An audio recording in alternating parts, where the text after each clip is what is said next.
Alright, so there's a lot of people kind of pushing that sub-second draw, and you see it a lot on YouTube and stuff, and nothing wrong with that. However, understand that there's a premise behind that sub-second draw that you're seeing.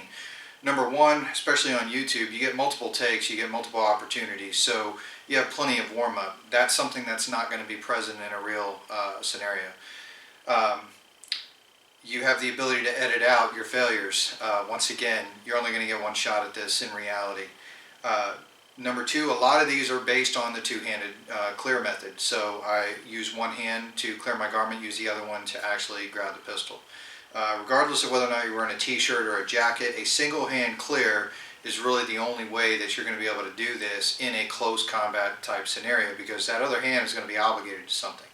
So just for an example, what I'm going to do is I'm going to use RJ here, and we're going to I'm going to basically just kind of illustrate just simple things that we can do to actually thwart a two-handed draw. So if he's facing, he's going to do just a couple of two-handed draws. Go ahead. So he's just clearing his garment, just nice and smooth. He goes.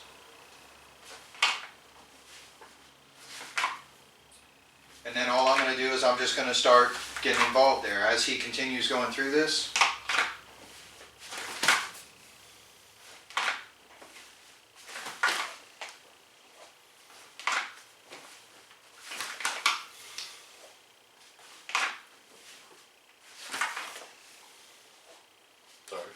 So you can see just by me standing here on this side, even if I get on the off side.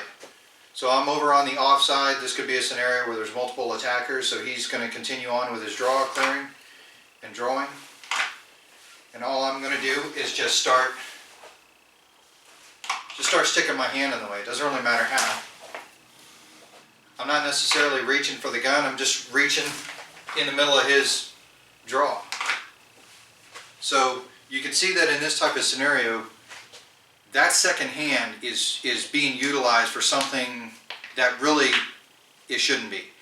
And we're going to, just to illustrate what we're going to do is we're going to go over a single-handed clear.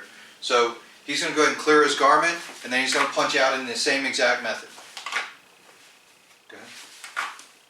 And you'll notice that as he clears single hand, doesn't take any more, any less time once you develop the technique to doing it.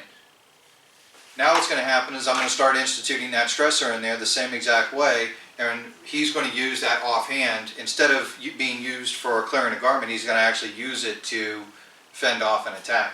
So as he continues going,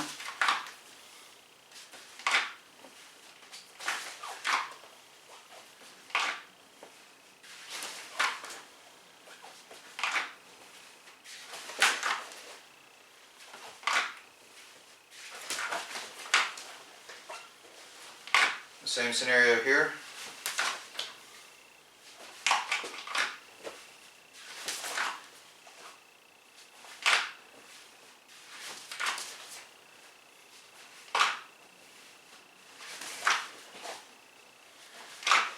So you can see that in this type of scenario, a single-handed clear is not going to be any, it's not going to require any more time, but what it does is it allows you to utilize that second hand, that offhand, that support hand for other tasks like fending off a potential attack.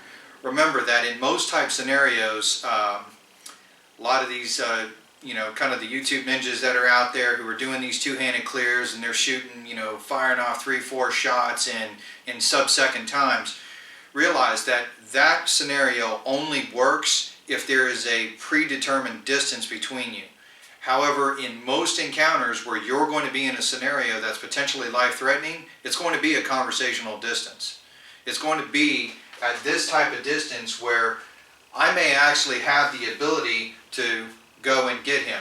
Remember that if I'm in this scenario here and he just immediately just whips out, a sub-second draw and puts 3 rounds in my chest, that's great. I mean, that works fine for competition. However, if I have presented no threat, then he's essentially guilty of murder. So the only time that he is going to be legally allowed to draw is in the event that I present a threat, which the only scenario that two-handed clear is going to work in is in a scenario where there is a decent amount of distance. So